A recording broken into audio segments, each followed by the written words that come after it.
Hello, everybody, and welcome back to the Broadway Jets YouTube page. You'll know me from Twitter as NYJ Mike. I'm joined, as always, by the master of receipts, NYJ Matt. And Matt, today we're going to discuss a hot topic in Jets land and Jets news land as another season ends with the Jets not making the playoffs. And the Jets need to decide what they're going to do with this coaching staff and front office. Very excited to hear your thoughts. Very excited to give my own. Yeah, imagine having this conversation, or you being told you would have this conversation at the end of November. It feels off, but we'll go through our predictions and what we would do if we were Woody Johnson to set the ground rules. I think it's very important that you can have your own take on what's best for the organization moving forward, whether it's firing people, keeping people, back it up with facts. Don't do what Joe Beningo does, where he wants to fire Saleh and then hire Brian Flores or Rex Ryan. Like that approach, you're an idiot. If not, and you're saying, hey, look, I think we can go after Sean Payton, and we'll get into that. I can hear your take. I can disagree with it or agree with it. So, Mike, let's start off with Joe Douglas. Give me your take on JD going into year 5 in 2023. Yeah, Joe Douglas is going to stay put. Uh, that's both what I think and what I think is going to happen. JD drafted pretty well, has made some terrific trades. Free agency is a little bit suspect, although he has hits like DJ Reed, who's been terrific this season. He's hit on some draft picks. Look at the 2022 class. Hard to say. Some people make the take that the 2020 draft wasn't terrific. Now the 2021 draft looks all right. 2022 is a slam dunk. You have the leader in offensive and defensive rookie of the year in terms of betting odds, and Breece Hall would probably beat Garrett Wilson himself if he was healthy. So, throwing guys like Jermaine Johnson, Right. who looks like a good player, Michael Clemens, Max Mitchell, looks like a terrific draft. So I'm happy with Joe Douglas sticking around. I agree. So looking at Douglas, you can make a miss on a quarterback if you build the team the right way. And look, if you look at Zach Wilson's stats and you're like, the team ends up having 7, 8 wins, they build a good team, right? Now, not everything's a hit. 2021 draft is, like, to your point, not looking great. And AVT is that star and he ended up getting injured, which is difficult, right? So I think we're all in favor of keeping Joe Douglas. I think the pulse of Jets fans in general are probably like 95% keep Joe Douglas. Yeah. But then there's a sentiment on Coach Saleh where I think it's more of like a 75-25 gap. And what I will say is they will be a package deal. There's no way that Joe Douglas survives another head coach because he came in the same year before any game was played with Adam Gase. So they're not going to keep Joe Douglas and fire Saleh, in my opinion, or the reverse, right? So Like now, my Coach, pinky finger and my ring finger, I can only move them at the same time. right, Very right, right. strange. So Coach Saleh, Mike, I am in favor of keeping him. I think the last 5 weeks was a huge knock on his resume going into December. I'm thinking this guy is the 5 to 7 year head coach of the team. Disappointing, but I'm not going to change coaches every 2 years. I think there are situations where you should and can do it. The Giants are a perfect blueprint where in the past 3 coaches, they moved off very quickly, maybe too quickly, but then they found their right guy. And it wasn't working. But Saleh hasn't lost a locker room like a Shermer, McAdoo, Joe Judge. So I am very much in favor of keeping Saleh. Mike, your thoughts? Look, bottom line is the Jets have a chance to double their win total from last year this Sunday in Miami. The Jets hired Saleh as a defensive coach. The Jets have the fourth or fifth defense, depending how you want to look at it in football. They were the 32nd defense last year. Now they're the fourth or fifth. So there's the clear improvement. A lot of these young players played really well. Saleh I think, was a terrific leader of men this year. He said all the right things. I'm very comfortable with Saleh being the coach moving forwards. Like you said, if there is that crazy chance the Jets get a Sean Payton and pair him with, one of these elite quarterbacks, all right. But that's not really how you build an organization. The Jets did flip the culture. That was part of their plan as well. It feels competent. It feels normal. It feels like they're on the way. You don't usually go Yeah. from 4 wins to 12 or 13 wins. The Jets won 4 last year. You win 7 or 8 this year. building blocks, try and compete and win a Super Bowl. So we'll see if they could build something sustainable. Yeah, no, completely agree. Now the Sean Payton question. I saw someone tweet it out, and the poll was actually 2/3 in favor if you can get Sean Payton. Still under contract with I the get it. Well, you Saints. got to trade a 1 to the Saints. Is like If you it's a have lot. if you have to trade a top 10 pick, potentially top 12 pick, it doesn't feel as great. I'd almost rather keep Salah probably and move forward.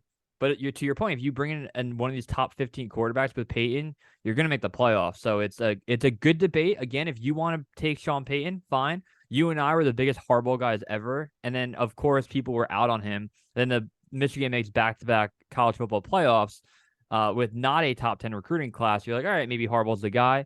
But I think I wouldn't move off of Salah unless you're 150% guaranteed with Sean Payton. And you look at Sean Payton, he'd bring a guy like Vic Fangio for the defense. It'd be interesting, but I am in the camp that you keep Robert Saleh. And I think in my prediction is that he is 99% safe. I don't think Woody's going to make a rash move. Yeah, I mean it would be similar to 2008 where Mangini makes the playoffs in 06, has a down year in 07. Jets go 9-7 in 2008 with that 8-3 start, and then clean house, and then the next regime takes over and does well. So we'll see. I mean, look, I remember at the time I was younger, and I was like, man, good thing we got rid of Mangini and we got Rex and Sanchez and all this stuff happened. But who knows what will happen? You know, that was the Jets still almost missed the playoffs in 2009, despite that magical season. So I'm just adjusting my headband for my basketball game soon. Got to get stretched out. Should be very fired up, but yeah, I don't think Salah's going to get fired. And again, just combined with the fact that he did, the force defense and he's a leader of men. It's not the time to make a move. Yeah, and Mike, a quick aside here, and this is the halfway point of the video probably. We just got a DM from I won't name the name, but an individual who is very plugged into Jets world. And I made the Key and Peele skit, and he said that a Jets front office member texted him the video of the Key and Peele skit, which is an all-time moment. There it is, yeah. But hey, let's look now to Ulbrich. Ulbrich's defense still might grade out in the top 10. Did a really just fundamental great job following week 3, and the turnovers didn't happen on the back half of the year. I think there's a scapegoat to be had potentially. And I don't know if Ulbrich will be the one. Mike, give me your take on Jeff Ulbrich. What do you think they should do versus what do you think will happen? Like, I'm not firing the guy after he has the 4th defense in football. It just doesn't make sense to me. Even though I don't know if this is Jeff Ulbrich's defense per se, but and even like you mentioned, the end of the season, the Jets defense didn't play quite as dominant as it did in the middle of the year. You're looking at 20 points to the Lions, where 7 of those are on a punt return touchdown. The Jaguars felt like they marched up and down the field. They scored 19 points, which would be good for 4th in the league if you let up 19 points. Both Bills games, you held the Bills to 37 points in 2 games. Even the Vikings game, the defense let up 20 points in the first half, and then they forced 6 punts in the second half, allowing the Jets to get back into it. Now, there are complaints. I didn't like how inflexible the team was, that defensive line rotation, which was annoying, but kind of works, but is also annoying. And, 4-man front, not a lot of blitzing, some stubborn stuff, trouble stopping the run, trouble getting off the field 3rd down. But overall, I mean, these are nitpicky things because, like if the Jets finish 4th in offense, you're not talking about firing LaFleur. So, yeah, I would keep Ulbrich as well. I think the D-line rotation is frustrating because we're at the stadium, we're at the game. Sometimes on TV, you don't really pick up on the rotation. I'm like, it's fucking Quinton on the sideline. Right. So it's like on key 3rd downs, you look at the defensive line, you're like, you need Lawson, JFM, Quinton, and Bryce Huff or a Jermaine. Like you want that rotation of guys, and then you see Nathan Shepard, Vinny Curry. You're like, what the fuck is happening right now? But the good thing is, there's been times where it worked. There's also been times where after halftime, the backups are in on the first drive. You're like, you just sat for 15 minutes. Why are you rotating them? But I would keep Ulbrich, and I do believe they are going to keep Ulbrich to build consistency that you won't lose a lot of guys on defense. I think there will be moving parts on offense with new O-line coming in and potentially a new receiver coming in and a new quarterback. So moving to that side of the ball, Mike LaFleur. You have been outspoken positively in Mike LaFleur. Give me your take on why you want to keep him, and then tell me what you think they're going to do. This is very interesting. I mean, what I think they're going to do based on Salah's press conference was, I know there's coach speak, and we saw you always bring up the example with Darnold last year, where Salah's like ascending young player, part of our future, traded him like a week later. But LaFleur and Salah go back. Salah even used the reference of when he was a defensive coordinator in San Francisco, and the Niners went 4-12, and Kyle Shanahan could have just fired him, used him as a scapegoat, and he used that word. And he said they stuck with me. We won 13 games the next year, went to the Super Bowl. So I like a lot of things LaFleur does. When's the last time we saw the Jets throw for 4,000 yards as an offense? And this is with 3 different quarterbacks rotating around. This is with 6 offensive tackles. And obviously you don't want to score 3 and 6 points in the 2 biggest games of the season. So if the Jets do make a move, I understand. But you see receivers running down the field, quarterbacks not hitting them. Your best 2 players also go out. I'd like to see how solid the Jets defense would have been if you lose Quinnen Williams and Sauce, like the Jets lost AVT and Breece Hall on offense. So there are definitely some negatives, but it felt right. It felt like the Jets could really move the ball between the 20s, and then some red zone issues as well. I would keep LaFleur. I think I like the way he sounds. I think he's smart, to for lack of a better word. He's impressive. He says the right things, schemes guys open. I like his tendency breaking style. I would keep LaFleur. Yep. And here's what I think they're going to do. This is why you don't hire friends, I feel like, in the NFL, because Robert Saleh was at the kitchen table as a grad assistant when Mike LaFleur was going to high school trying to hook up with chicks, right? So they're that close. Obviously, he has a relationship with the brother. I don't see Saleh wanting to fire him. And if there is a position, the only way Saleh goes is if Woody Johnson comes in and says, I need a head. Give me someone to get rid of. We can't accept a 5-game losing streak or potentially 6 going to the end of the year. Give me a head. And Salah's integrity says, no, I'm not getting rid of either one of them. Fuck it. I'll give you Brant Boyer. And I just feel like Woody, the only way Saleh goes is if he's too stubborn. That did happen. I know Boomer Esiason told a story that happened to him in his career, head coach not wanting to fire a coordinator, and he goes too. So the only way I move off LaFleur, and which is a very possible situation, is if you bring in one of these veteran quarterbacks and you pair them with Frank Reich. Frank Reich has proven he can win a Super Bowl. He's not some old skeleton. He's not some person that's never been around a team before. He's a legit guy that you can bring in. And if you want, and you want to keep LaFleur and make Frank Reich the quarterback coach, like there's some avenue where you can't run it back with the same staff. You need to shake it up, and you need to bring in an adult. Especially if you bring in a veteran, a top 15 quarterback, which they likely can do in the offseason. So LaFleur, I would predict, truthfully, he would stay. I don't think they're going to shake it up. I think Salah's going to stand with his guy. But if you have the chance to bring in Frank Reich, and he's like, I'm not going to be a QB coach, I'll be the coordinator, I think you very well should move off him.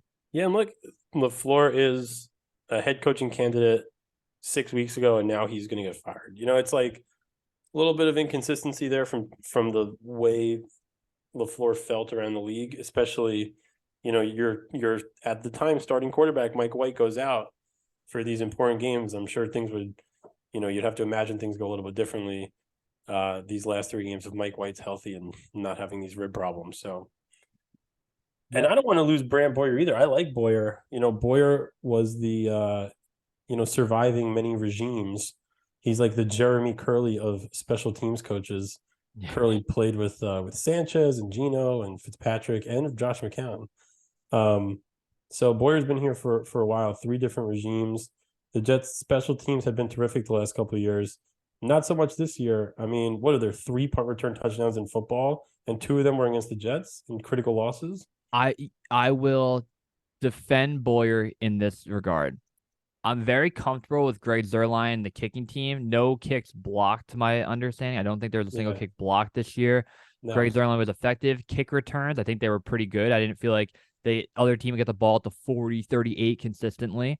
Right. The obvious glaring problem is punting, both defending and returning. No real big plays on the return game when you're returning punts, where we saw Berrios do that a little bit in years past, and then Andre Roberts under Brant Boyer, Yep. consistently did that. So the punting, if you want to point and Brant Boyer wants to save his job, he can say, look, the 2 punt returns, one of them a illegal block in the back, but still bad coverage regardless. Our punters' hang time is what, 28th in the NFL. We can't get Justin Hardy down there. We can't get Gunners down there when this guy's kicking the ball for 2 seconds airtime. And then half the other time he shanks it. So if you want to go with that route of Brant Boyer saying, look, I will bring in a new punter and we can clean this up, perfect. But Mike, I don't see a scenario where a team that wins 4 games and 7 games just has the same 3 coordinators. I think there's a very, very real possibility that Saleh has to get rid of one. And if a scapegoat, but he refused to give up LaFleur or Ulbrich, Boyer could go. I'm fine with that. Bring back Mike Westhoff, but he's probably like 90. But yeah, I mean, look, it's all about expectations. The ownership, I sure did not place a playoff mandate on this team going into the year. So, it sucks the way things turned out, but at the end of the day, you're going to you're going to win 7 or 8 games and about double your win total. So, some things went well, some things didn't.